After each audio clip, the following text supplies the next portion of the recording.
শুভ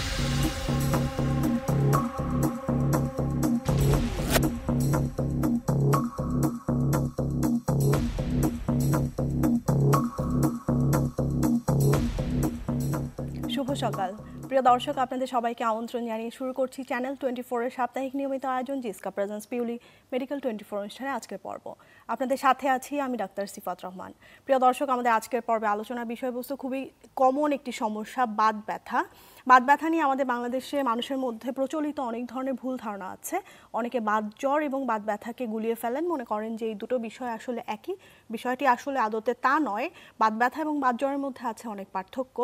এবং বাত ব্যথা হলে সাধারণত দেখা যায় যে অস্থি সন্ধিতে গিরায় গিরায় ব্যথা, জয়েন্টে ব্যথা, পাশাপাশি মাংসপেশি লিগামেন্টে ব্যথা হয় এবং অন্যান্য আরও বিভিন্ন ধরনের উপসর্গ নিয়ে রোগীরা চিকিৎসকদের শরণাপন্ন হন। এই বিষয়গুলো নিয়েই আজকের পর্বে আমরা বিস্তারিত আলোচনা করব। বাত ব্যথার কারণ, লক্ষণ, প্রতিকার এবং চিকিৎসা বিষয়ে কথা হবে। আর আমাদের সাথে আজকে স্টুডিওতে উপস্থিত আছেন আমাদের দেশের অত্যন্ত খ্যাতনামা একজন চিকিৎসক, আমাদের আজকের আমন্ত্রিত অতিথি ডাক্তার মোহাম্মদ ফয়েজ আহমদ, সাবেক সহযোগী অধ্যাপক ও বিভাগীয় প্রধান, অর্থোপেডিক সার্জারি বিভাগ, শাহাবুদ্দিন মেডিকেল কলেজ ও হাসপাতাল, ঢাকা। প্রিয় দর্শক, আমাদের এই আয়োজনটি যেহেতু সরাসরি সম্প্রচারিত হচ্ছে, আপনারা বাত ব্যথা বিষয়ক আপনাদের মনে যদি কোনো প্রশ্ন থাকে, কোনো জিজ্ঞাসা থাকে, তাহলে আমাদেরকে ফোন করতে পারেন। যেই নাম্বারটিতে ডায়াল করতে হবে সেটি টিভি স্ক্রলে একটু পরপর দেখতে পাচ্ছেন। আমরা ফেসবুকে লাইভে আছি, সেখানেও আমাদের সাথে যুক্ত হতে পারছেন। স্যার, আপনাকে আমন্ত্রণ জানাচ্ছি। ধন্যবাদ স্যার। বলছিলাম চ্যানেল 24 কে এবং জিসকা ফার্মাডিকলস পরিবার, আর শুভেচ্ছা জানাই আমাদের যারা দর্শক দূরে এবং কাছে থেকে দেখতেছেন এবং তাদেরকে সালাম, আসসালামু আলাইকুম। অসংখ্য ধন্যবাদ স্যার। বাত ব্যথা বিষয়ে কথা বলছিলাম। শুরুতেই আমি যেটা বলছিলাম যে মানুষের মনে প্রচলিত বিভিন্ন ধরনের ভুল ধারণা আছে, যে রোগীরা দেখা যায় যে বিভিন্ন সময়ে বুঝতে পারে না যে তারা বাত ব্যথায় আক্রান্ত হয়েছে, বা বাত জ্বর এবং বাত ব্যথা দুটোকে অনেকে এক মনে করেন। তো আমি শুরুতে জানতে চাচ্ছি যে বাত ব্যথা বা বাত রোগ বলতে আসলে কি বোঝানো হয়? আসলে প্রথমে বাত যে জিনিসটা খুব প্রচলিত আমাদের দেশে, বিশেষ করে এটা বুঝতে হবে, এটা একটা প্রদাহ, যাকে আমরা বিভিন্ন যেখানে এফেক্ট হয় সেই অনুযায়ী তার নামকরণ করা হয়। যেমন বাত যখন জয়েন্টে এফেক্ট করে এটাকে বলি আমরা আর্থাইটিস। কিছু আমাদের মেকানিক্যাল প্রোটেক্টর আছে যেগুলো বার্সা বলি, সেখানে হলে এটাকে বার্সাইটিস বলি। ঠিক এরকম মাসেলে যদি হয় মাসেলটের মায়োসাইটিস, টেন্ডনে হলে টেন্ডিনাইটিস। এটা বিভিন্ন প্রকারভেদে এটার নাম বিভিন্ন জায়গায় বিভিন্ন ধরনের হয়ে থাকে। তারপরে আপনার এবং সেই হিসাবে দেখা হয় যে আসলে বাতটা কোথায় হচ্ছে এবং সেই হিসাবে এটার সিমটমটা। আর আমাদের দেশে বাত জ্বর যেটা বলতে আমরা যেটা বুঝি সেটা হলো যে আপনার সবচেয়ে কমন যেটা, সেটা হলো আপনার রিউমাটয়েড আর্থাইটিস, যেটা বা আমরা যদি প্রাথমিক স্টেজে এটাকে রিউমাটিজমও বলে থাকি। আমাদের আপনারা জানেন যে আমাদের এটার একটা ডিপার্টমেন্টও আমাদের অলরেডি তৈরি হয়েছে, সেটা হলো ডিপার্টমেন্ট অফ রিউমাটোলজি। আর অর্থোপেডিক সার্জন বা অর্থোপেডিক্স স্পেশালিস্ট যারা এটাকে নিয়ে ডিল করে, কারণ তারা from primary level to end stage সব লেভেলে একজন অর্থোপেডিক সার্জন এখানে ইন্টারভেনশন করতে পারে। প্রাইমারি লেভেলও ট্রিটমেন্ট দিতে পারে, অ্যাডভান্স স্টেজে কোনো ধরনের প্রবলেম যে কমপ্লিকেশনগুলো অ্যারাইজ করে সেটাও সে কারেকশন করে এনে। সেই জন্যই বাত ব্যথা রোগীগুলো অর্থোপেডিক্সের জন্য একটা ইম্পর্টেন্ট মানে টপিকস এবং ইম্পর্টেন্ট সাবজেক্ট। এবং এই রোগীগুলো যখন একজন অর্থোপেডিক সার্জনের কাছে আসবে, সে পূর্ণ চিকিৎসা নিয়ে সে তার নর্মাল লাইফ লিড করতে পারবে। আর বাত জ্বর যেটা বলতেছেন সেটা বেসিক্যালি সেটা একটা ইনফেক্টিভ আর্থাইটিস সেটাতে, এবং এটা একটা যেমন এটা হলো যেমন স্ট্রেপ্টোকক্কাল একটা ব্যাকটেরিয়া, একটা মাইক্রো অর্গানিজম, সেটা দিয়ে এটা এফেক্ট হওয়ার পরে তারপর এটা যখন জয়েন্ট এবং হার্টকে এফেক্ট করে তখন সেটা চলে যায় বাত জ্বরে। এবং সেখানে জ্বর একটা সিমটম প্লাস জয়েন্ট আর্থাইটিসও আছে, প্লাস হলে এদের একটা টিপিক্যাল হিস্ট্রি থাকে যে সে কিছুদিন আগে তার গলা ব্যথা হয়েছিল, সোর থ্রোট যেটাকে আমরা বলি, তারপরে সে তার জয়েন্ট ফুলা, জয়েন্টে ব্যথা, তারপরে আরেকটা হচ্ছে যে যখন একটু অ্যাডভান্স স্টেজে আসে তার হার্টের প্রবলেম নিয়ে আসে। এই জন্য এইভাবে কিন্তু ডিফারেন্সিয়েট কিছুটা অল্প বয়সী, অল্প বয়সে এবং সাধারণত এটা 5 থেকে 15 বছর বয়সে এই বাত জ্বরটা সবচেয়ে বেশি হয়। 15 বছরের পর হলে আমরা তখন অন্য চিন্তা করব। আর যেটা হলো বাত ব্যথা, যেটা রিউমাটিজম বা রিউমাটয়েড আর্থাইটিস বা অন্যান্য যে আর্থাইটিসগুলো আমি বললাম, সেগুলো সাধারণত আপনার আমাদের দেশে খুব কমন। আমাদের দেশে তো রুগীরা রিপ্রেজেন্ট করে সারা শরীরে ব্যথা, সব জায়গায় ব্যথা, জয়েন্টে জয়েন্টে ব্যথা, হাঁটুতে ব্যথা, কোমরে ব্যথা, তারপরে হাতে ব্যথা, কনুইতে ব্যথা, এই ধরনের এগুলা। আর যেটা এর ভিতরে সবচেয়ে কমন হলো রিউমাটয়েড আর্থ্রাইটিস। এই যে আপনি যেটা স্যার বলছিলেন যে বিভিন্ন ধরনের, যদি এটা মাসলে এফেক্ট করে সেটার এক ধরনের নাম, যদি সেটা জয়েন্টে হয় সেটা এক ধরনের। জয়েন্ট হলো আর্থ্রাইটিস। আপনারা সাধারণত কোন ধরনের রোগী বেশি পেয়ে থাকেন? আমরা মোটামুটি সব ধরনের রোগীরাই আমরা পেয়ে থাকি। যেমন আপনার যদি অনেক আছে বাসায় যে কারা কাজ করে, যেমন বার্সাইটিস হয়, তখন এই যে তার হাঁটুর নিচে হয়, এটা হাউসমেড বার্সাইটিস। তারপরে অনেকের আছে পায়ের গোড়ালির জাস্ট পিছনে হয়, রেট্রোক্যালকেনিয়াল বার্সাইটিস, বিভিন্ন নাম আমাদের মেডিকেল টার্ম, কিন্তু রোগীরা নিয়ে আসবে যে আমার এখানে ফুলে গেছে এবং ব্যথা হচ্ছে। কোনোইতে নিয়ে আসে টেনিস এলবো বলি আমরা লেটারে, যারা ব্যাক টেনিস এলবো, টেনিস খেলার সময় যে ব্যাক যে সার্ভটা করে ওই সময় ফ্রিকুয়েন্টলি ইউজ হয়, তখন সেখানে একটা মাসল আছে সেখানে ব্রেকিওডিয়ালিডিয়ালিস, এটার যে অরিজিনে সেখানে ইনফ্লামেশন হয় এবং টেনিস এলবো বা ল্যাটারাল ইপিকন্ডাইলাইটিস। হাতে হচ্ছে রিস্টে হচ্ছে, রিস্টে ব্যথা। তারপরে আপনার থাম্বে হচ্ছে, ট্রিগার থাম্ব, সেখানেও এক ধরনের আপনার বা পদাও হচ্ছে, সেটাকে আমরা বলি যে আপনার এটা ডিকোয়ারবেন্স ডিজিজ। তারপরে এখানে ট্রিগার থাম্ব, ট্রিগার ফিঙ্গার, এই ধরনের এগুলো আমাদের কাছে রিপ্রেজেন্ট করতেছে। এই যে ব্যথার নিয়ে যখন আপনি বললেন যে রোগীরা এসে বলে যে সারা শরীরে ব্যথার সমস্যা, সাধারণত কি একটু মধ্যবয়স্ক বা যারা একটু এল্ডারলি তাদের মধ্যে কি এই বাতের প্রকোপটা বেশি পান? বাত ব্যথার রোগীগুলা, বিশেষ করে রিউমাটয়েড আর্থ্রাইটিস বা রিউমাটিজম, এইগুলা সাধারণত ফিমেল মোর প্রিডমিনেন্ট। অনেক সময় দেখা যায় 1:2 বা 1:4 মহিলাদের বেশি হচ্ছে, এবং ইয়াং আর্লি এইজে 20 to 30 এই এজটাতে সবচেয়ে বেশি মহিলাদের এই এজ গ্রুপে বেশি পাচ্ছেন। আর পরবর্তীতে আফটার 40 সেখানে বাত ব্যথাও আছে, প্লাস হলো যে তাদের হাড্ডি ক্ষয়জনিত যে ব্যথা, যেমন হাঁটুতে হইলে তাদের অস্টিওআর্থ্রাইটিস, কোমরে হলে তাদের লাম্বার স্পন্ডাইলোসিস, ঘাড়ে হইলে সার্ভাইকাল স্পন্ডাইলোসিস, এই ধরনের ব্যথা নিয়ে রোগীরা আমাদের কাছে প্রেজেন্ট করতেছে। এবং আমরা এগুলা অ্যাকর্ডিং টু দ্য সিমটম, তার সিভিয়ারিটি, তার এফেক্টেড পার্টস, সেই হিসাবে আমরা তাদেরকে ওইভাবে আমরা চিকিৎসা করতেছি। আমাদের যে সোশ্যাল কনটেক্সট, সেখান থেকে যদি বলি যে আমাদের দেশে মহিলাদের এই যে ব্যথা বেদনার যে সমস্যাটা, সেটা কিন্তু অনেক ক্ষেত্রেই উপেক্ষিত হয়।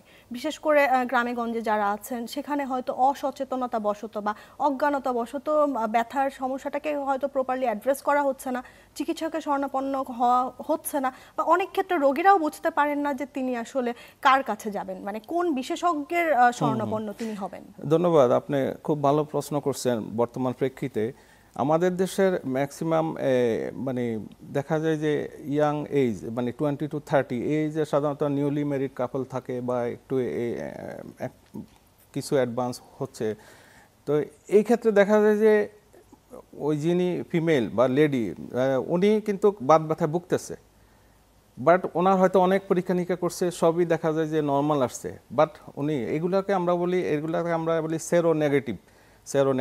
তার কোনো ব্লাডের কোনো ফিচার পাবেন না, বাট ক্লিনিক্যালি সে বাত ব্যথার রোগী, ক্লিনিক্যালি সে ম্যানিফেস্ট করতেছে। কিন্তু এই জিনিসটা আবার হাজব্যান্ডরা বুঝতে চায় না বা শ্বশুরবাড়ির লোকজন বুঝতে চায় না, এতে যে কিন্তু সবসময় একটা মনোমালিন্য থাকে। আর একটা হলো যে বাত ব্যথার রোগী যারা, এরা সবসময় একটা যে কন্টিনিউয়াস একটা পেইনের উপর দিয়ে থাকতেছে, সে মাল্টিপল জয়েন্ট পেইন, তারপরে আস্তে আস্তে সে ফ্যাটিক হয়ে যাচ্ছে, তার মধ্যে একটা ইরিটেবিলিটি কাজ করতেছে। এই কারণে সে তার যে কাপল তার যে হাজবেন্ড, তাকে কিন্তু সময় দিতে চাচ্ছে না, এবং সে এটা তাকে সময় দিতে চাচ্ছে না, এবং তার কাছে সে ইরিটেট মনে হচ্ছে। এতে যায় কিন্তু কনজুগাল লাইফে অনেক প্রবলেম হয়। এই জন্য অনেক সময় আমাদের কাছে যারা পেশেন্ট আসে, মহিলারাই আসে, তাদের প্রবলেম, এবং তারা বিভিন্ন শ্বশুরবাড়িতে বা হাজব্যান্ড কর্তৃক বলে যে হ্যাঁ তোমার এত ব্যথা, কেন এত ব্যথা হচ্ছে, এই বয়সে কিসের ব্যথা, এগুলা কিছুই না। কিন্তু তারা হচ্ছে তখন আমরা তাদেরকে বলি যে আপনার হাজব্যান্ডকে নিয়ে আসবেন, আমি যে কথাগুলো আপনাকে বলতেছি এটা ওনার শোনা দরকার। হ্যাঁ, কাউন্সিলিং এর অবশ্যই ব্যাপার আছে। আর বাত ব্যথা মূলত এখানে কাউন্সিলিং এর বিশাল ফ্যাক্টর এইটাকে, কারণ এটা সবসময়ের অসুখ এবং এটার একটা রিকারেন্স অ্যান্ড রিমিশন একটা সিমটম আছে, আপনার ভালো হয়ে যাবে আবার সেটা রিকারেন্স করবে। এই জন্য সবসময় ডাক্তারের ফলো আপে থাকতে হবে। এবং বিভিন্ন ধরনের ট্রিটমেন্ট, এখন তো অনেক মডিফাইড অ্যাডভান্স ট্রিটমেন্ট আছে যেগুলি আপনার আমি বলবো যে premium treatment, not expensive but affordable, আবার চিপও না, অ্যাফোর্ডেবল অ্যান্ড প্রিমিয়াম, মানে আপনি দুইটাই পাচ্ছেন। এখন ওষুধের জগতে এত অ্যাডভান্স অনেক মডিফাইড ড্রাগ বাইর হয়েছে, প্লাস হলো যে আমাদের যে কিছু অ্যাডভাইস যারা বিশেষ করে স্পেশালিস্ট লেভেলে যে অ্যাডভাইসগুলো দিতে, এতে রোগী খুব সুস্থ থাকে এবং ভালো থাকে এবং লো ডিজিজ অ্যাক্টিভিটিতে থাকে সে সব সময়। তার ডিজিজ আছে বাট কিন্তু সেটা কন্ট্রোলে আছে, হ্যাঁ কন্ট্রোলে আছে এবং সেই স্বাভাবিক লাইফ। আমাদের উদ্দেশ্য হলো তাকে অ্যাক্টিভ রাখা এবং পেইন ফ্রি লাইফ, তাকে মানে তার কোয়ালিটি অফ লাইফটাকে আপনারা এনহ্যান্স করা। হ্যাঁ এনহ্যান্স করা এবং সে যাতে সমাজে তার অসুখ থাকবে, কারণ অসুখটাকে আমরা ফুল কিউর করতে পারবো না বাট আমরা কন্ট্রোল করতে পারবো। এবং আমরা রোগীদেরকে অ্যাসিওর করি যে আপনি ট্রিটমেন্ট করেন, আপনি ভালো থাকবেন। এটাই যদি যথাসময়ে যদি ট্রিটমেন্ট করা না হয় বা যদি ডায়াগনোসিসটা প্রপারলি না হয়, সেক্ষেত্রে তো পেশেন্ট ট্রিটমেন্ট পাচ্ছে দেরিতে, মানে এটার আসলে আলটিমেটলি কমপ্লিকেশনগুলো কি কি হতে পারে? এটার অনেক কমপ্লিকেশন যদি আপনি ইফ আনট্রিটেড পেশেন্ট, কারণ হলো এটা একটা প্রগ্রেসিভ ডিজিজ এবং ক্রনিক ইনফ্লামেটরি ডিজিজ, মানে দীর্ঘস্থায়ী এই ব্যথাটা এবং জয়েন্টগুলোতে ইনফ্লামেশন হচ্ছে। এসব রোগীরা ক্ষেত্রে কি করে, ওই একটু ব্যথা হলো দোকান থেকে একটু ওষুধ নিয়ে নিল।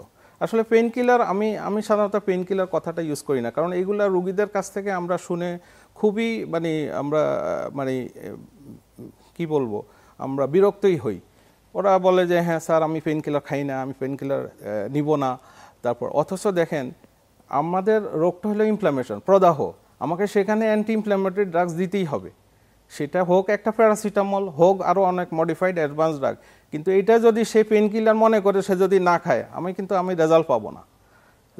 এই জন্য আমরা রোগীদেরকে চিকিৎসকের পরামর্শ অনুযায়ী আমাদেরকে আমরা বলি যে হ্যাঁ আপনি আপনার বিশেষজ্ঞ চিকিৎসার উপর আস্থা রাখেন, আল্লাহর উপর ভরসা করেন, আর আমাদের সাথে যোগাযোগ রাখেন, ফলো আপে আসেন, আমরা আপনাকে। আর যেটা কমপ্লিকেশনের কথা বলতেছেন, যেমন যদি ইফ আনট্রিটেড বা নেগলেক্টেড মানে পেশেন্টগুলোতে থাকে, তাদের কি হবে, ধীরে ধীরে সে এই যে ধরেন আপনার জয়েন্টে আর্থাইটিস হলো, এখন সে এই জয়েন্ট মুভমেন্টটা কমে যাবে পেইনের কারণে।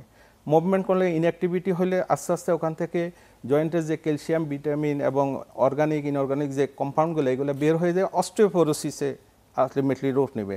আশেপাশে যে লিগামেন্ট, মাসেল, টেন্ডন এগুলো লুজ হয়ে যাবে, তারপরে এগুলার অ্যাক্টিভিটি কমে যাবে, সে আস্তে আস্তে ডিসেবলডের দিকে চলে যাচ্ছে। এবং তার এগুলা এই যে একটা জয়েন্টকে মেনটেন করার জন্য যে আশেপাশে মাসেল, লিগামেন্টস, টেন্ডনগুলো আছে, ইভেন ভিতরে ক্যাপসুল আছে, এই সবগুলো একটা ল্যাক্স পজিশনে যায় ইনফ্লামেশন হয়ে আলটিমেটলি এটা ডিফর্মিটিতে চলে যাবে। তখন আবার এই ডিফর্মিটি কারেকশন করা, রোগকে নিয়ন্ত্রণে রাখা, তারপরে এই ডিফর্মিটি কারেকশনে তখন আমরা কিছু কাজ করি, আমাদের অর্থোপেডিক্সের ভালো ইন্টারভেনশন আছে। ইভেন আপনি ধরেন আপনার আরেকটা হলো যে যখন একটা লার্জ জয়েন্ট এফেক্ট হলো, যেমন ধরেন নি জয়েন্ট অনেক সময় দুইটা কারণেও এফেক্ট হতে পারে। বা ইয়াং এজে আমরা রিমাটয়েড আর্থাইটিসে ধরি, অ্যাডভান্স এজে আমরা অস্টিও আর্থাইটিসও এটার সাথে যোগ করি, হাড্ডির ক্ষয় যেটা ডিজেনারেশন। তখন কি হয়, ওখানে সাইনোভাইটিস হয়, ইনফ্লামেশন, আমি আগেই বলছি। এবং এটা হলো এসেপটিক ইনফ্লামেশন, যেটা হলো যে ওখানে বাত জ্বর হলো সেপটিক ইনফ্লামেশন, যেটা ইনফেকশানে চলে যায়, প্রদাহ না, সেটা হলো সংক্রমণ, ইনফেকশন। আর এটা হলো এসেপটিক ইনফ্লামেশন, যেটা হলো প্রদাহ বাট নো মাইক্রো অর্গানিজম। এটা সাধারণত অটোইমিউন ডিজিজ, বডির ইমিউনিটি হলো আমাদের বডিকে ডিফেন্স করার জন্য, বাট সে তখন নিজের ওন স্ট্রাকচারের এগেনস্টে সে অ্যান্টিবডি ফর্ম করে, ওগুলা যে ডিপোজিশন হয়ে এই প্রবলেমগুলো হয়। আরেকটা কথা আমি এই ফাঁকে বলে রাখি, আরেকটা হলো গাউটি আর্থাইটিস বলি আমরা। আমরা গাউটি আর্থাইটিস নিয়ে জানবো। আচ্ছা আমরা এটা শেষ করি। আমরা ফোন কলটি নিয়ে আসি, দর্শক অপেক্ষা করছেন। হ্যালো দর্শক, আসসালামু আলাইকুম। আসসালাম। জি আমরা শুনতে পাচ্ছি। ওই যে ডাক্তার সাহেবের সাথে কথা বলেন না? জি স্যার শুনতে পাচ্ছে, আপনার প্রশ্নটি করুন। হ্যাঁ আপা বলেন। ডাক্তার সাহেব একটু দেন, ডাক্তার সাহেব কথা বলে। হ্যাঁ শুনতে পাচ্ছি, বলেন। বলবো? হ্যাঁ বলেন। আচ্ছা শুনেন, এখন ওই টুকটাক ব্যথা ট্যাথা করে যখন, তবে পেন কিলার অনেকে খায়, অনেক খাইতে করে, পেন কিলার তো ক্ষতি করে, তাই না? জি। সেই জন্য খাইতে চাই না, তো পেন কিলারের পরিবর্তে কি কি ব্যবস্থা করা যায়? না, পেইন কিলার বলতে কোনো ওষুধ নাই। আপনি কেন খাবেন পেইন কিলার? যদি স্পেসিফিক কোনো আপনার যদি নির্দিষ্টভাবে রোগ ডায়াগনোসিস না হয়, আপনি কেন অযথা ফার্মেসিতে যাই একটা ব্যথার ওষুধ খাবেন? এতে যে আপনার অনেক প্রবলেম হইতে পারে। আমরা সবচেয়ে কনসার্ন হলো সবচেয়ে বেশি মনোযোগ দিয়ে এখন আমাদের কিডনি প্রবলেম হইতে পারে, গ্যাস্ট্রিকের সমস্যা হতে পারে, যেটা আমরা সচরাচর সবসময় ভুগি। কিন্তু এখন এত মডিফাইড ড্রাগ বাইর হইছে যেগুলো আগের ওষুধগুলো কিন্তু অবজলিট হয়ে যাচ্ছে। আগের অনেক যেগুলো আমাদের গ্যাস্ট্রিক ইরোশন করতো, তারপরে আপনার কিডনিতে প্রবলেম করতো, ইভেন যে আমরা যে স্টেরয়েড, এই কথাটা আমরা উচ্চারণ করতে এখন চাই না, কারণ এখন এত মডিফিকেশন হয়েছে এটার সাইড ইফেক্ট অনেক লেস, মানে আগের চেয়ে অনেক তুলনায় অনেক কম। এই জন্য এইসব ওষুধের ব্যাপারে আপনি আপনার স্পেশালিস্টের উপর, বিশেষজ্ঞ চিকিৎসার উপর আস্থা রাখবেন। আমরা চাইবো না যে আপনার কিডনি ক্ষতি করবে, আমরা চাইবো না যে আপনি গ্যাস্ট্রিকের প্রবলেম ভুগেন, আমরা চাইবো না যে আপনার অন্যান্য অর্গান লিভারগুলোর সমস্যা হোক, এবং কন্টিনিউয়াস আমরা একটা ফলো আপে রাখি। Liver, kidney, SGPT, serum creatinine, এগুলো আমরা সব সময় দেখি যে আমার রোগী ঠিক আছে কিনা, আমার রোগীর লিভার, কিডনি সব ঠিক আছে, এবং সেই হিসাবে আমরা ওষুধ দিই। আমরা যতদিন ওষুধ দেই সেভাবেই আপনি খাবেন। আপনি অযথা এই থেকে ফার্মেসি থেকে ওষুধ কিনে এবং সস্তার দিকে দৌড়াবেন না, কারণ আমাদের দেশের ইকোনমিক কন্ডিশন ঠিক আছে, আমরা সবাই নিডি পারসন, ঠিক আছে, কিন্তু কথা হলো যে আমাদের এখন যে ওষুধের যে এক্সপেন্স এটা খুব বেশি না। ইভেন ড্রাগ বলেন, আবার আমাদের ডাক্তারদের যে বলেন, আজকে গভর্নমেন্টের লেভেলে আপনার 101টা মেডিকেল কলেজ, এখন সব জায়গায় চিকিৎসা হচ্ছে, এবং সবার জন্য এই চিকিৎসা হচ্ছে, কোনো উইদাউট এনি কস্ট। এটা বাইরের দেশের তুলনা করলে এটা কোনো কস্টই না। আমি আমাদের রোগীদেরকে বলবো আপনারা আস্থা রাখেন। ইভেন আপনারা স্পেশালিস্ট লেভেলেও যদি আপনি আসেন, আপনার টাকা নাই, ঠিক আছে, প্রবলেম নাই, আমরা চিকিৎসা কিন্তু আমরা বন্ধ রাখবো না, আমরা চিকিৎসা দিয়ে দিব। আপনার টাকা এখন নাই, ঠিক আছে, আপনি পরে দেন, বা আমরা চিকিৎসা আপনি ওইটা নিয়ে চিন্তা করেন, আপনি আপনার ডিজিজ নিয়ে চিন্তা করবেন, এবং ডাক্তার উপর পূর্ণ আস্থা রেখে আপনি আপনার স্পেশালিস্টকে চুজ করবেন। মানে মেসেজটা হচ্ছে যে আপনার চিকিৎসক কি বলে, হ্যাঁ, আপনার চিকিৎসক কি বলে, চিকিৎসকের উপর ভরসা রেখে সেটা রাখে। এবং অযথা এখানে একটু কম পয়সার জন্য দেখা যায় যে অনেক জায়গায় যে অনেক অপচিকিৎসা এখন আমাদের দেশে, কারণ আমাদের দেশের মানুষ অত বুঝে না, এবং ডাক্তারদের প্রতি তাদের একটা উইকনেস আছে। যে কেউ বলে যে আমি ডাক্তার, এখন তার কি ডিগ্রি আছে, সে কোন লেভেলের ডাক্তার, সে কি আদৌ এখানে স্পেশালিস্ট কিনা, সে এইটা ডিল করে কিনা, এগুলা কিন্তু মানুষ বিচার করে না। ডাক্তার ভালো হচ্ছে, আবার একজনের কথা আরেকজনে বলতেছে, এতে যায় কিন্তু অনেক অপচিকিৎসা হচ্ছে।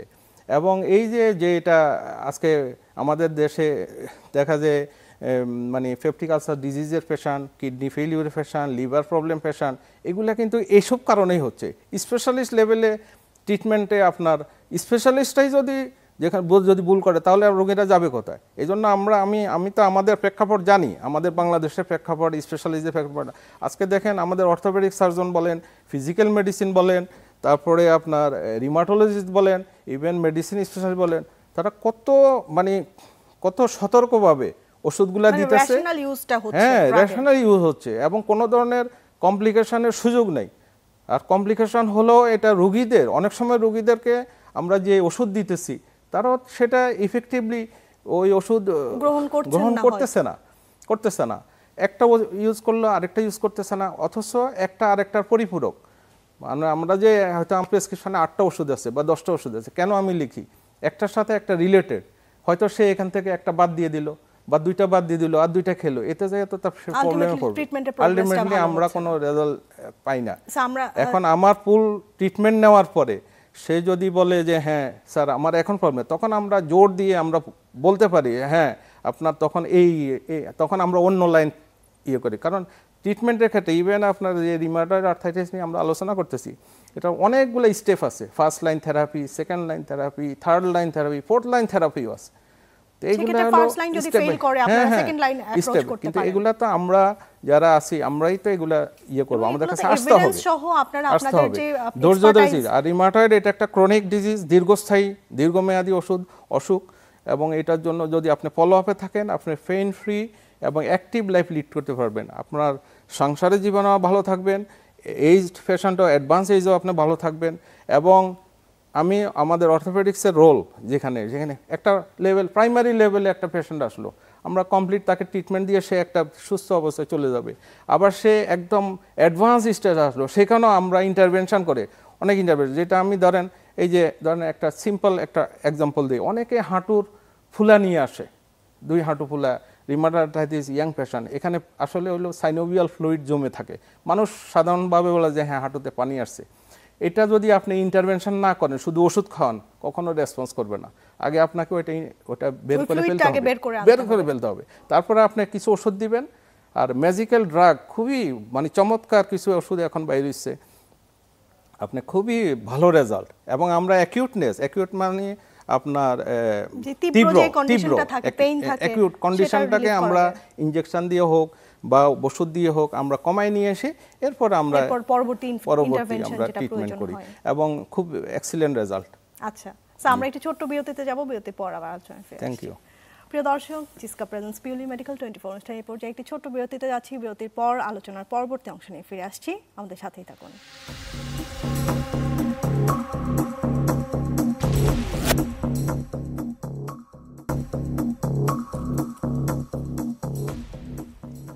প্রিয় দর্শক, বিরতি শেষে আবারও আমন্ত্রণ জানাচ্ছি জিসকা প্রেজেন্স পিউলি মেডিকেল 24 অনুষ্ঠানে। আজকে পর্বে আমরা বাত ব্যথা বিষয়ে কথা বলছি, আর আমাদের সাথে আজকে স্টুডিওতে উপস্থিত আছেন ডাক্তার মোহাম্মদ ফয়েজ আহমেদ, সাবেক সহযোগী অধ্যাপক ও বিভাগীয় প্রধান, অর্থোপেডিক সার্জারি বিভাগ, শাহাবুদ্দিন মেডিকেল কলেজ ও হাসপাতাল, ঢাকা।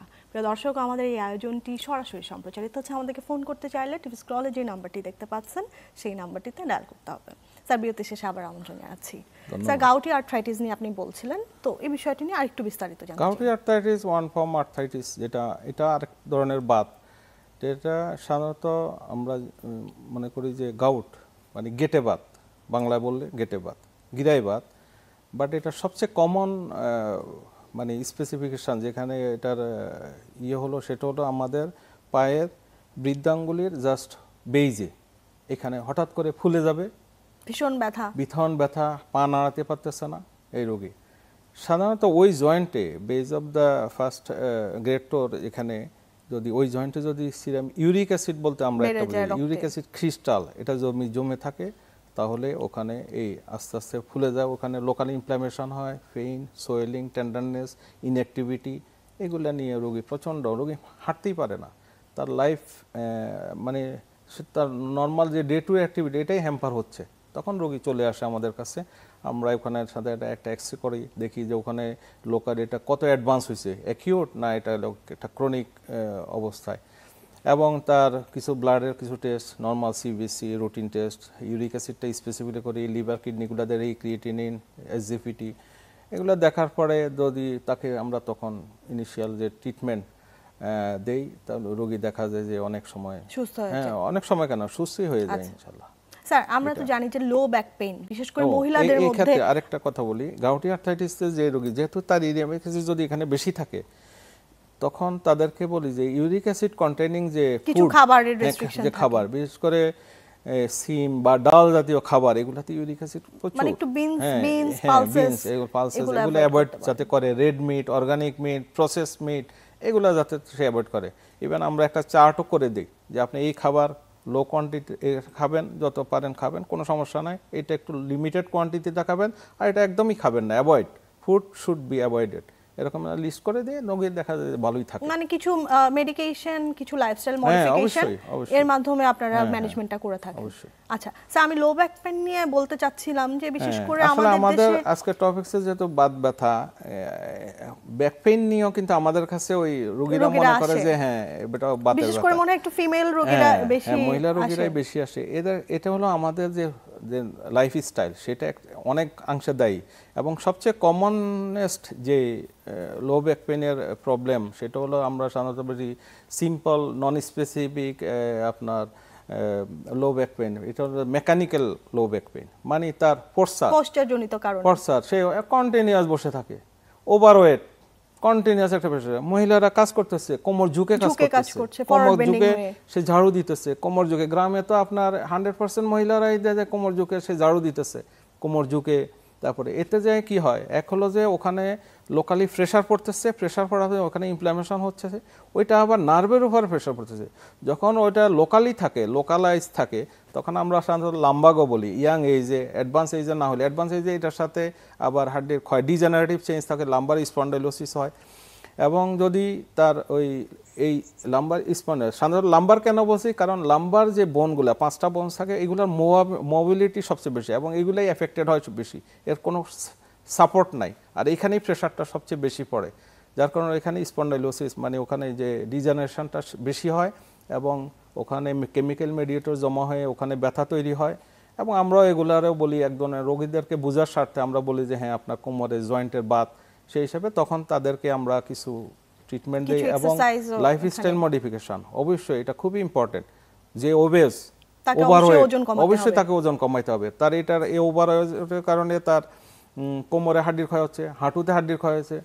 যেখানে আমরা আফটার 40 এগুলা চিন্তা করবো, সেখানে যে 30-35 তার হাঁটুতে হাড্ডি ক্ষয়, কোমরে হাড্ডি ক্ষয়, এই বয়সটাতে আসলে তার সবচেয়ে বেশি অ্যাক্টিভ থাকার কথা ওই সময় সে এরকম মানে আস্তে আস্তে সে এইগুলাতে ভুগতেছে এবং ওভারওয়েট অনেক বেশি ওভারওয়েট। অবশ্য আমাদের দেশের মানুষ এখন কনসার্ন ওভারওয়েটের ব্যাপারে, মানুষ চেষ্টা করতেছে ওয়েট কমানোর জন্য, কিন্তু পারতেছে না। ওই যে একটা কি ফ্যামিলিয়াল একটা প্রিডিসপোজিশন আছে, অনেকে দেখা যায় খাচ্ছে কম কিন্তু তার জেনেটিক প্রিডিসপোজিশনের কারণে তার ওই গ্রোথটা ওই রকমই মানে ওবেস টাইপের, তো ওদের এই প্রবলেমগুলো আসতেছে। তো এই সিম্পল মেকানিক্যাল ব্যাক পেইন আমাদের যে আমরা যে রোগী হলে 90 থেকে 95% হলো কনজারভেটিভ ট্রিটমেন্টে এটা ম্যানেজেবল, কোনো প্রবলেম নাই। প্লাস আরও আছে একটা হচ্ছে আপনার অনেক কারণেই ওখানে ব্যাক পেইন হইতে পারে।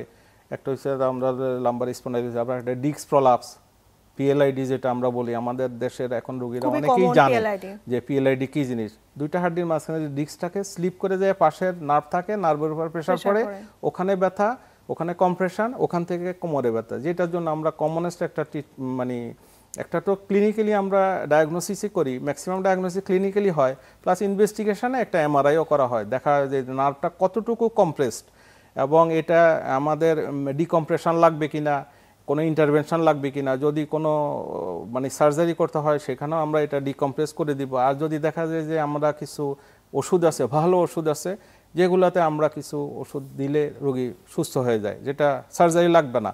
আর এই ডিসিশন তো আমরাই নিব। রোগীর ক্লিনিক 3 উইকস একটা রোগী ট্রিটমেন্ট নিচ্ছে এবং সে কন্টিনিউয়াস একটা ফলো আপে আছে, কিন্তু সে ইমপ্রুভ হচ্ছে না। তারপরে তার নার্ভের উপর প্রেশার পড়ার কারণে গ্র্যাজুয়ালি নিউরো যে নার্ভের যে ফাংশন এটা গ্র্যাজুয়ালি ডিটেরিওরেট করতেছে, তারপরে ডিটেরিওরেট করতেছে। তখন আমরা এগুলো কয়েকটা ক্রাইটেরিয়া আছে যেটার উপর নির্ভর করে আমরা সার্জারি করি। তারপর আপনার পায়ের আঙ্গুল উইক, ইভেন আপনার আরেকটু যদি নিচের লেভেলে হয় লাম্বার থেকে, তার প্রস্রাব পায়খানা সে এফেক্টেড হচ্ছে, তখন তো এগুলো হলো ইমার্জেন্সি সার্জারি। সেসব ক্ষেত্রে তো আসলে সার্জারির কোনো বিকল্প নাই। আর তার এরপরে যেগুলো কনজারভেটিভ ম্যানেজমেন্ট, এদেরকে আমরা কিছু জেনারেল মেজার যে কারণে হচ্ছে সেই প্রিডিসপোজিং ফ্যাক্টরগুলো আমরা অ্যাভয়েড করতে বলি এবং সেগুলাতে সে যাতে না যায়, কোমর ঝুঁকে কাজ করবেন না, তারপরে আপনার ব্যথা থাকলে গরম পানি সেক দিবেন। তারপরে ইভেন আপনার আরেকটা ডিজিজ হচ্ছে সেটা হলো যে লিস্থেসিস হয় একটা ফরওয়ার্ড ডিসপ্লেসমেন্ট, কোমর ঝুঁকে কাজ করলে হঠাৎ করে সামনে একটা বোনসের উপর পড়ে সামনে চলে গেল। আবার আরেকটা হচ্ছে ল্যাটেরালিস্থেসিস, পিছনে চলে আসলো, তাহলে নার্ভের উপর প্রেশার পড়বে, নার্ভের উপর প্রেশার পড়লে তখন কোমরের ব্যথা পায়ে যাবে, যেটাকে আমরা সায়াটিকা বলি। লাম্বাগো সায়াটিকা, লাম্বার রিজন থেকে পায়ে চলে যাচ্ছে সায়াটিক নার্ভের মাধ্যমে, এই জন্য আমরা সায়াটিকা বলি। কমন, খুব আমাদের দেশে খুব কমন যে সায়াটিকা প্রবলেম, লাম্বাগো সায়াটিকা একসাথে বললে। তো এরকম এগুলার তো জেনারেল মেজারের ভিতর এগুলা, আপনার ওজন বেশি থাকবে আপনার ওজন কমাবেন, আপনি কোমর ঝুঁকে কাজ করেন সেটা করবেন না, আপনি বেশি ওয়েট নেবেন না, বেশি ওয়েট এমন কোনো কাজ করবেন না যেটাতে আপনার কোমরে প্রেশার পড়ে। আপনি অনেকক্ষণ লং স্ট্যান্ডে আপনি দাঁড়ায় আছেন, লং স্ট্যান্ডে আপনি বসে আছেন, আপনি এগুলো অবশ্যই অ্যাভয়েড করতে হবে। তারপরে আপনি শোয়ার ক্ষেত্রে অনেক সময় আমরা বলি না বেশি সফটে শোবেন না বেশি হার্ডে। অনেকে আছে যে বলে যে না আপনার বেডের উপর কিছুই রাখবেন না, এটাও অ্যাভয়েড করবেন। জাজিমের উপর তোষক যেটা আমাদের দেশে কমন, এটাই হলো সবচেয়ে বেস্ট। ফার্ম বলি আমরা, ফার্ম, নট সফট যেটা হলো ফোম, আবার নট হার্ড যেটা হলো আপনার লাইক উড, প্লেন উড, এটার ভিতর আপনি শোয়া যাবে না। তারপরে আপনার এখন এগুলো জেনারেল, স্পেসিফিকের মধ্যে ট্রিটমেন্টের মধ্যে আপনার কিছু ড্রাগ আছে, কিছু এক্সারসাইজ আছে, তারপরে যেগুলো সার্জারি সেগুলো তো সার্জারি গেল। এক্সারসাইজের মধ্যে অ্যাক্টিভ কিছু যেটাকে আমরা বলি isometric back strengthening, back muscles strengthening exercise. এটা যদি আপনি অ্যাক্টিভলি করতে পারেন আপনার ফিজিওথেরাপিরও দরকার হবে না, কিন্তু আপনাকে অ্যাক্টিভলি করতে হবে এবং রেগুলার করতে হবে। একসময় আপনার ওষুধ বন্ধ হয়ে যাবে, একসময় আপনার ইনজেকশন বা কোনো ওষুধ সবকিছু বন্ধ হয়ে যাবে, তখন কিন্তু ফিজিক্যাল তখন অ্যাক্টিভিটিও আপনি চালিয়ে নিতে যদি হবে। এই এক্সারসাইজ যদি আপনি কন্টিনিউ করতে পারেন, আপনার আর কখনো কোমর ব্যথা হবে না। মানে শুধুমাত্র লাইফস্টাইল মডিফিকেশনের মাধ্যমে পেশেন্টটা সারা জীবন সুস্থ থাকবে। Lifestyle modification plus exercise. হাঁটুর প্রবলেম, হাঁটুর একটা এক্সারসাইজ আছে যেটাকে আমরা বলি isometric quadriceps muscles strengthening exercise. ঘাড়ের একটা প্রবলেম আছে, ঘাড়ের সার্ভাইকাল স্পন্ডাইলোসিস হয় অনেকের, ম্যাক্সিমামে ঘাড়ে ব্যথা বা ঘাড়ের বাতে হইল, তখন আমরা ঘাড়ের একটা আইসোমেট্রিক নেক মাসেজ স্ট্রেংথেনিং এক্সারসাইজ, এগুলো আমরা আমাদের চেম্বারে আমরা শিখাই দিই। যার কারণে এগুলো হলো অ্যাক্টিভ এক্সারসাইজ। আপনি যদি থেরাপিতে যান, ফিজিওথেরাপি, আমরা ফিজিওথেরাপি অবশ্যই এটা একটা সাবজেক্ট, বাস সাবজেক্ট অবশ্যই লাগে, কিন্তু সেগুলো হলো যেগুলো আপনি যেটা করতে পারেন। থেরাপিতে আপনি সারা বছর দিবেন না, আপনি হয়তো দিবেন 2 সপ্তাহ বা 1 মাস। যা আমাদের যিনারা ফিজিক্যাল মেডিসিনের ডিসিপ্লিনে আছেন, ওনারা তো আরও কিছু মডিফাইড অনেক মেশিনপত্র আছে, প্লাস হলো যে অনেক ইন্টারভেনশন করে, কিন্তু আপনারা তো ওখানে সবসময় যেতে দেবেন। কিন্তু এগুলো তো আপনি বাসায় করতে পারেন রেগুলার। আপনার ঘাড়ের এক্সারসাইজ, কোমরের এক্সারসাইজ, হাঁটুর এক্সারসাইজ, এগুলো তো আপনি করতে পারেন। মানে এগুলো কি আসলে জীবনের একটা অংশ করে ফেলতে হবে, অবশ্যই লাইফস্টাইলের একটা অংশ বানায় নেবেন, আপনি ভালো থাকবেন। নিয়ম করে যেমন আমরা খাবার খাচ্ছি, ঠিক তেমনি করে আমাদের নিয়ম করে এক্সারসাইজগুলো আমাদের করতে হবে। রাখতে হবে। কারণ আমাদের মেইন টার্গেট হলো অ্যাক্টিভ লাইফ এবং পেইন ফ্রি লাইফ এবং মুভেবল লাইফ। আমরা ইন্টারভেনশন করি কেন? একটা জিনিসের সার্জারির দরকার হবে কেন? কারণ সে যত তাড়াতাড়ি সার্জারি করতে পারে তত সে আর্লি মোবিলাইজেশন। আমাদের উদ্দেশ্যই একটাই থাকে, আর্লি মোবিলাইজেশন। একটা হাত ভেঙে আসলো, একটা পা ভেঙে আসলো, কেন তাকে আমরা শোয়ায় রাখবো? আমি অপারেশন করে দিলে আজকে অপারেশন করব, কালকে সে সুস্থ হয়ে হাঁটা শুরু করবে। সুস্থ হবে না, কিন্তু সে হাঁটা শুরু করবে, তাকে শোয়ায় রাখবো না আমরা। তার ওয়ার্কিং যে ডে আছে, এগুলো আমরা লস করব না আমাদের। এই জন্য দেখা যায় অনেক সময় দেখা যায় হয়তো আপনার খরচ, এগুলো করতে, একটা সার্জারি করতে বা একটা ইন্টারভেনশন করতে একটা খরচের ব্যাপার আসে, কিন্তু খরচ হচ্ছে আপনার যে ওইদিকে যে আপনার যে আমরা যে ওয়ার্কিং ডে আমরা কমায় নিয়ে আসতে, লস কমায় নিয়ে আসতেছে, সেটা কিন্তু ইকোনমিক বার্ডেনটা আপনারা কমিয়ে আনছেন। সেটা কিন্তু মানুষ চিন্তা করে না। মানুষ চিন্তা করে যে না, এই ইন্টারভেনশন করব বা এই কাজ করব, তখন আমার তো এত খরচ হচ্ছে, কিন্তু এরপরে তো আপনি 2 দিনই সুস্থ হয়ে যাইতেছেন। পাশাপাশি সার্জারির প্রতি কিন্তু একটু মানুষের ভয় থাকে, যে ভয় আফটার ইফেক্টটা থাকলো তো আপনি তো একজন স্পেশালিস্টের সাথে কথা বলতেছেন এবং এই স্পেশালিস্ট আপনাকে অ্যাডভাইস দিতেছে।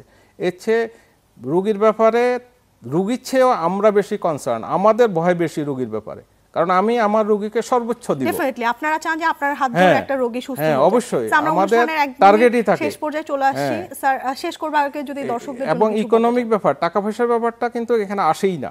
আমরা তো কখনোই চিন্তা করি, ইভেন আপনি আমাদের দেশের প্রেক্ষাপটে আমি বলতেছি, আমাদের দেশের যারা স্পেশালিস্ট লেভেলের ট্রিটমেন্ট করে, এরা টাকা পয়সার দিকে তাকাই না। টাকা পয়সা এটা তো একটা লজিক্যাল সিকোয়েন্স, এটা আসবেই, কম আসুক বেশি আসুক। আমার কনসার্ন হলো আমার রোগী সুস্থ হবে, সে যেই হোক এবং যেভাবেই হোক। আমি চাইবো যে এবার অনেক সময় রোগীরা ইন্টারভেনশন বলতে আমি একটা কথা বলি, কনজারভেটিভ না সার্জারি, মাঝখানে কিছু কাজ আছে, একটা ওষুধ দিয়ে দিতে হবে, প্লান্টার ফাসাইটিস একটা বাত। শেষ করতে হচ্ছে, আরো সময় পেলে আপনার সাথে আরো অনেক কিছু আলোচনা করবার ছিল। তো ধন্যবাদ চ্যানেল 24 কে আজকে আমাকে এখানে অতিথি করে, আর ধন্যবাদ আমাদের জিসকা ফার্মা পরিবার, আর ধন্যবাদ আপনাকে, আর দর্শকদেরকেও ধন্যবাদ স্যার। ধন্যবাদ। আসসালামু আলাইকুম। প্রিয় দর্শক, আমাদের আজকের পর্বে আলোচনা ছিল এই পর্যন্তই। আশা করছি আপনারা উপকৃত হয়েছেন। আপনাদের সাথে দেখা হবে সামনের পর্বে নতুন কোনো বিষয় নিয়ে। সবাই সুস্থ থাকুন, ভালো থাকুন।